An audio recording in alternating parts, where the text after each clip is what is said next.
Social media trends with hashtag We Want Cody in reaction to The Rock seemingly taking Cody Rhodes' place to face off against Roman Reigns at WrestleMania later this year. An update on when WWE actually decided to go in the direction of Roman Reigns versus The Rock and how they reportedly expected WWE fans to react to the decision. The Stardom founder has been fired by BOOED amid allegations he's been poaching talent from the promotion. Plenty of details on that, plus Tony Khan has reacted to that news on social media. Carmelo Hayes has turned on Trick Williams last night at NXT Vengeance Day. Obafemi retains the NXT North American Championship. Lyra Valkyria retains her NXT Women's Championship despite a cash-in attempt during the Premium Live event. The winners of the Dusty Rhodes Tag Team Classic are determined, and Dijak defeats Joe Gacy at Vengeance Day.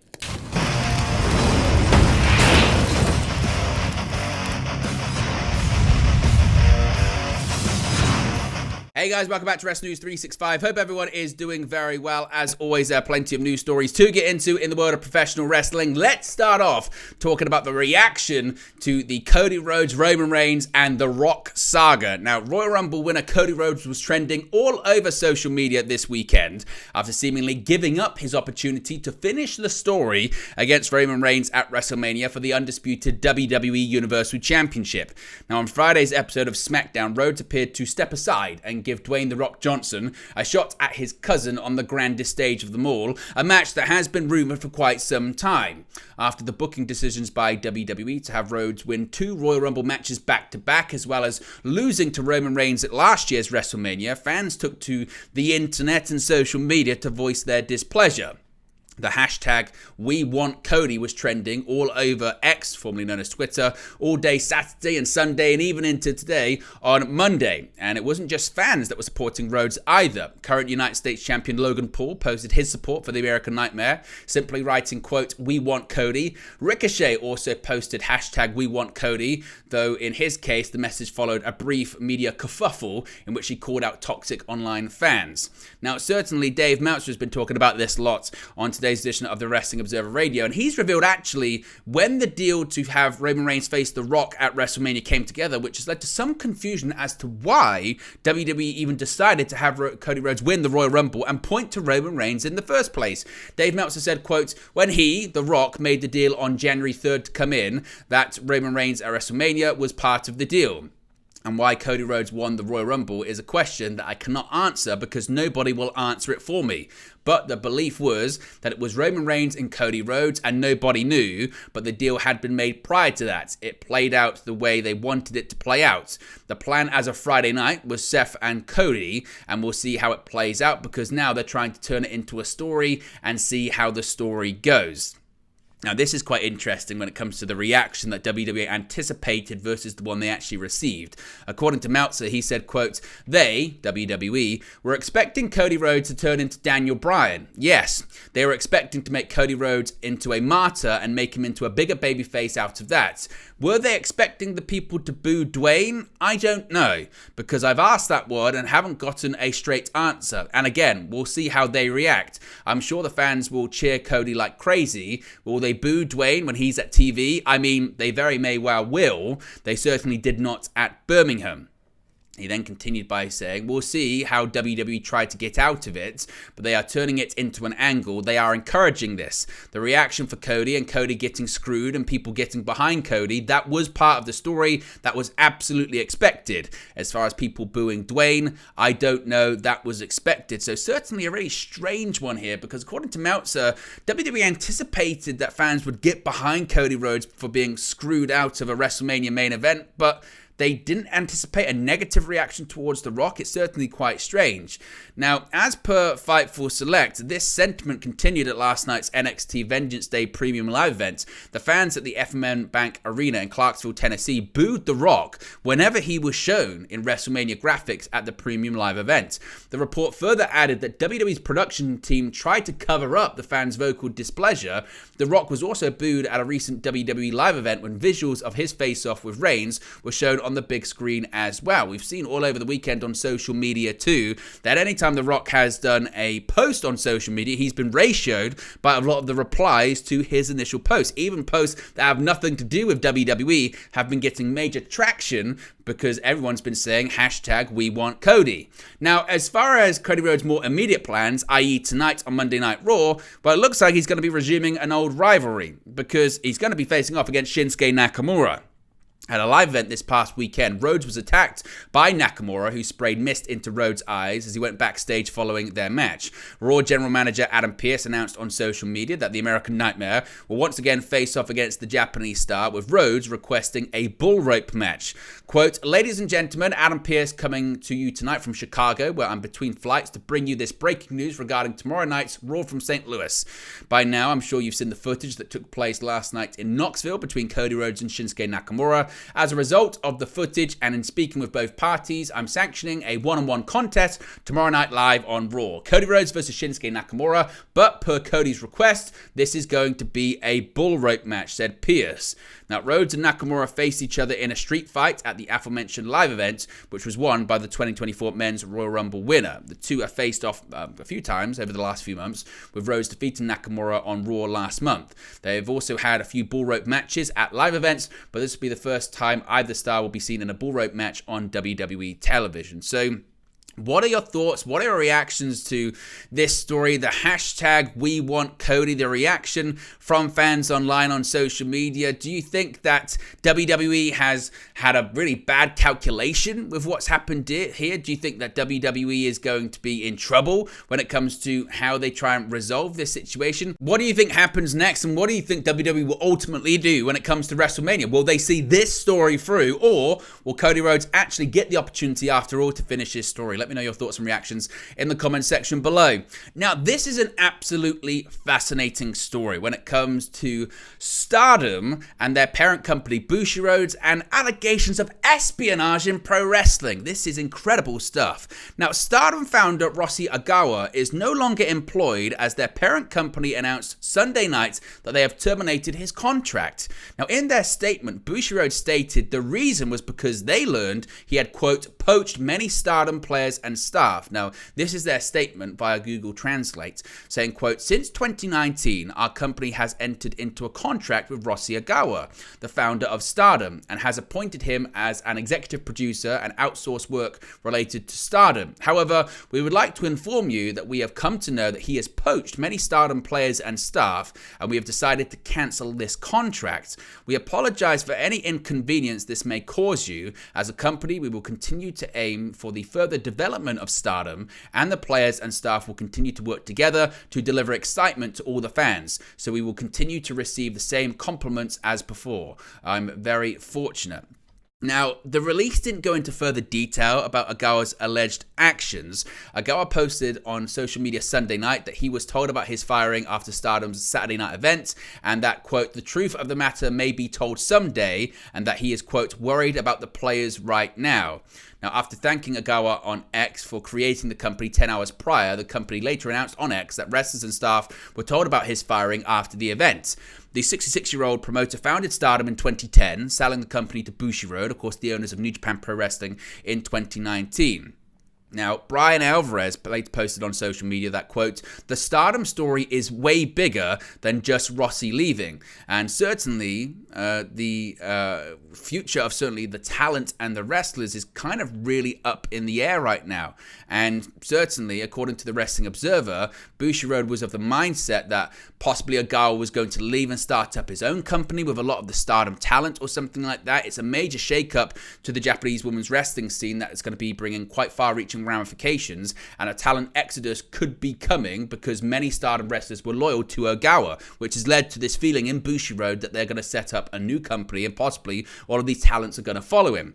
Now, according to Dave Meltzer on Wrestling Observer Radio, he said, quote, "They, Bushiroad, were overruling his booking, but before Okada even came in and Rossi was already gone, all these wheels were in motion long time ago. He was going to go and he had given his notice. So, I mean, the whole thing of him being fired today and and he was them. I mean, like he was originally. This Stardom 13th anniversary was going to be his last show. Then they made an agreement. Basically, he would stay until February 18th. He'd stay 2 more weeks, so it wouldn't be on the anniversary that they do it. Then they decided to get ahead of the story. They were going to fire him and publicly go that he was poaching wrestlers, and they were very mad about that. And he then continued saying Bushiroad were of the impression that he was going to start his own company and that it may happen, and I would expect that it will happen. It's not official or anything like that, but if you're talking to talent, talking about them leaving, most of the Stardom contracts are up in March, and we'll see who goes and who stays. The one thing we know is going is Julia. The one we know is staying is Mayu Iwatani, because she's on a longer term contract. As for everyone else, come March, we'll see who signs and who doesn't sign. Now, what was quite interesting in reaction and response to all of this was the reaction of AEW president Tony Khan, who does have a working relationship with New Japan Pro Wrestling, but not so much Stardom when it comes to these Forbidden Door shows we've seen in recent years. These are the tweets that Khan did, all in GIF form. He first tweeted, quote, "Bye Rossi," with a GIF from Curb Your Enthusiasm saying the big goodbye. Involved a GIF from the original Batman series saying, quote, "It's a clear case of industrial espionage." This was then followed up with another tweet, another GIF, this time from The Sopranos, saying the feds had an undercover agent in Dr. Shrek's office. Once again with this whole espionage kind of poaching theory. So what are your thoughts involved in all of this? Do you care that much? Do you think there's something bigger at play here? Let me know your thoughts about it in the comments section below. Now let's talk about NXT Vengeance Day last night, because the big angle that's been teased for months finally saw a big development. Trick Williams and Carmelo Hayes started NXT Vengeance Day by losing the finals of the Dusty Rhodes Tag Team Classic. We'll get to that later on, but the team had no time to mourn. Williams made his way out to face Ilya Dragunov for the NXT Championship, with Hayes by his side and hopes of walking away with the gold. But by the end of the night, however, Dragunov still wore the NXT Championship around his waist, and Williams was left broken on the mat courtesy of a backstabbing Hayes. Williams started the contest with aggressive offense that left the champion scrambling around the ring. In the early moments of the match, Dragunov injured his nose and a cut on Williams' lip from his earlier match was split open. The main event of Vengeance Day was turned into a bloodbath with crimson smears on the mat and both competitors. The remainder of the contest was highly competitive, with Hayes getting involved in a couple of key moments. In the end, Williams was no match for Dragunov's Torpedo Moscow, with Dragunov pinning Williams for the 3 count to retain his title. As Dragunov swiftly made his exit, title in hand, Hayes entered into the ring to console a tearful Williams, but after Hayes whispered a few affirmations to his teammate, Williams turned his back and Hayes dove for Williams' knee like a predator attacks its prey. As his former friend and teammate laid on the ground in agony, Hayes grabbed a steel chair and began smashing Williams' knee with reckless abandon.